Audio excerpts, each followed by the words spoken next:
प्रिय द्वितीय वर्ष राजनीति विज्ञान के विद्यार्थियों, आज मैं आपको आपके द्वितीय प्रश्न पत्र भारतीय राज्य व्यवस्था में केंद्र राज्य संबंधों के बीच जो तनाव क्षेत्र है और जिसको हम वित्तीय तथा योजना संबंधी विषय बोलते हैं, इनके बारे में विस्तार से बताने जा रही हूँ। सन 1967 के चतुर्थ आम चुनाव के बाद भारत में केंद्र तथा राज्यों के बीच निम्नलिखित वित्तीय और योजना संबंधी विषयों को लेकर कई विवाद उत्पन्न हुए हैं, जिनमें सर्वप्रथम है वित्तीय साधनों के वितरण की प्रचलित व्यवस्था। वर्तमान में वित्त आयोग और योजना आयोग द्वारा वित्तीय साधनों के वितरण की प्रचलित व्यवस्था से अधिकांश राज्य संतुष्ट नहीं है। इसके अतिरिक्त राज्यों को दिए जाने वाले अनुदान और सहायता बहुत कम है और वे अपने बढ़ते हुए दायित्वों का निर्वाह करने में असमर्थ हैं। दूसरा, राज्यों की ऋणग्रस्तता।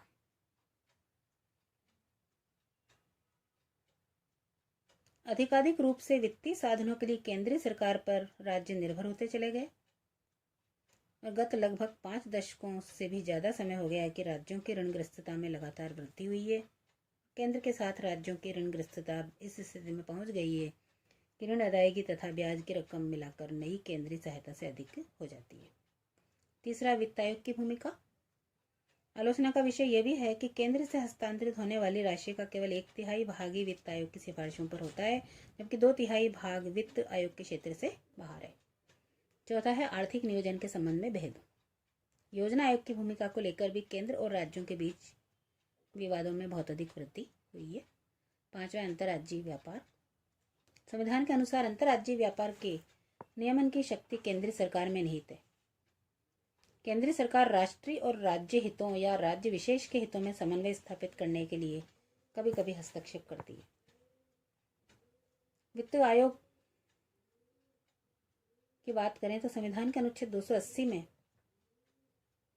यह उपबंध है कि संविधान के प्रारंभ से 2 वर्ष के भीतर तथा उसके बाद प्रत्येक 5 वर्ष की समाप्ति पर अथवा उससे पूर्व यदि राष्ट्रपति आवश्यक समझें तो आदेश के द्वारा एक वित्त आयोग की नियुक्ति करेंगे, जिसमें एक सभापति तथा 4 अन्य सदस्य होंगे। छठे वित्त आयोग से 12वें वित्त आयोग 1975 से 2014 और राज्यों की वित्तीय स्थिति में निरंतर सुधार के प्रयास। राज्य सरकार 1967 से ही अपने लिए अधिक वित्तीय साधनों की मांगे कर रही थी। छठे, 7वें, 8वें और 9वें वित्त आयोग का गठन ध्यान राज्यों की वित्तीय कठिनाइयों पर गया और उनके द्वारा राज्यों में वित्तीय स्थिति में सुधार के लिए उपयोगी सुझाव भी दिए गए। 10वें, 11वें, 12वें और 13वें वित्त आयोगों को पहले 9 वित्त आयोगों की तुलना में अधिक व्यापक विषय सौंपे गए। 10वें वित्त आयोग की सिफारिश के अनुसार केंद्रीय राजस्व पूल से राज्यों का हिस्सा 27% के स्थान पर 29 कर दिया गया। 11वें वित्त आयोग की सिफारिश के अनुसार इसे 29% से बढ़ाकर 29.5% किया गया और 12वें वित्त आयोग ने कर राजस्व में राज्यों का हिस्सा 29.5 से बढ़ाकर 30.5 करने के साथ साथ 2010 तक सकल घरेलू उत्पाद की तुलना में केंद्र और राज्यों का कर अनुपात 17.6% करने, प्राथमिक खर्च 23% और पूंजीगत खर्च 7% करने की सिफारिश की। इस प्रकार राज्यों के वित्तीय साधनों में एक बार और वृद्धि की गई। 13वें वित्त आयोग का गठन और सिफारिशें यदि हम देखें तो पूर्व वित्त सचिव डॉक्टर विजय केलकर की अध्यक्षता में नवंबर 2007 में 13वें वित्त आयोग का गठन किया गया था। सुमित बोस इस 5 सदस्यीय वित्त आयोग के सचिव थे। आयोग को केंद्र और राज्यों के मध्य राजस्व संग्रह के बंटवारे का मानक तैयार करने, केंद्र और राज्यों की वित्तीय स्थिति की समीक्षा करने और स्वामित्व देने वाले राजकोषीय वातावरण को तैयार करने के लिए भी सिफारिशें करने का दायित्व सौंपा गया। दिसंबर 2009 में आयोग ने अपनी रिपोर्ट राष्ट्रपति को सौंपी और 25 फरवरी 2010 को आयोग की रिपोर्ट संसद में प्रस्तुत करने के साथ घोषणा की गई कि अधिकांश सिफारिशें स्वीकार कर ली गई हैं।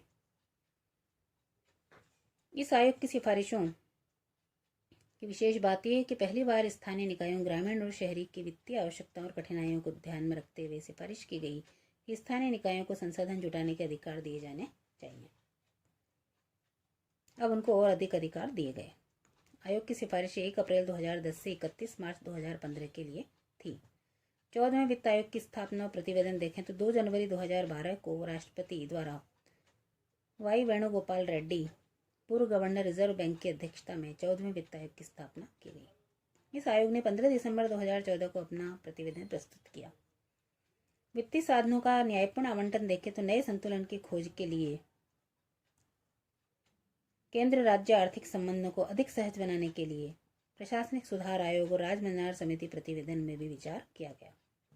प्रशासनिक सुधार आयोग ने अनुच्छेद 282 के अंतर्गत राज्यों को दी जाने वाली वित्तीय सहायता का सरलतम रूप प्रस्तुत किया।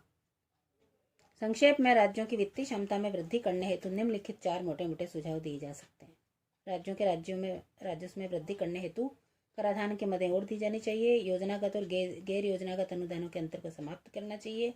वित्त आयोग की स्थायी संवैधानिक निकाय का दर्जा दिया जाए। चौथा, राज्यों को दिए जाने वाले ऋण संवैधानिक सत्ता द्वारा निश्चित मापदंडों के आधार पर दिए जाएं। केंद्र राज्य संबंधों के निष्कर्ष के रूप में हम कह सकते हैं कि विधायी, प्रशासनिक और वित्तीय क्षेत्र में केंद्र राज्य संबंधों के उपयुक्त अध्ययन से ये स्पष्ट हो जाता है संबंधों की समस्त व्यवस्था में केंद्र सरकार को राज्यों पर नियंत्रण की स्थिति प्रदान की गई है। लेकिन फिर भी राज्य केंद्र सरकार की इकाइयां मात्र नहीं है। धन्यवाद।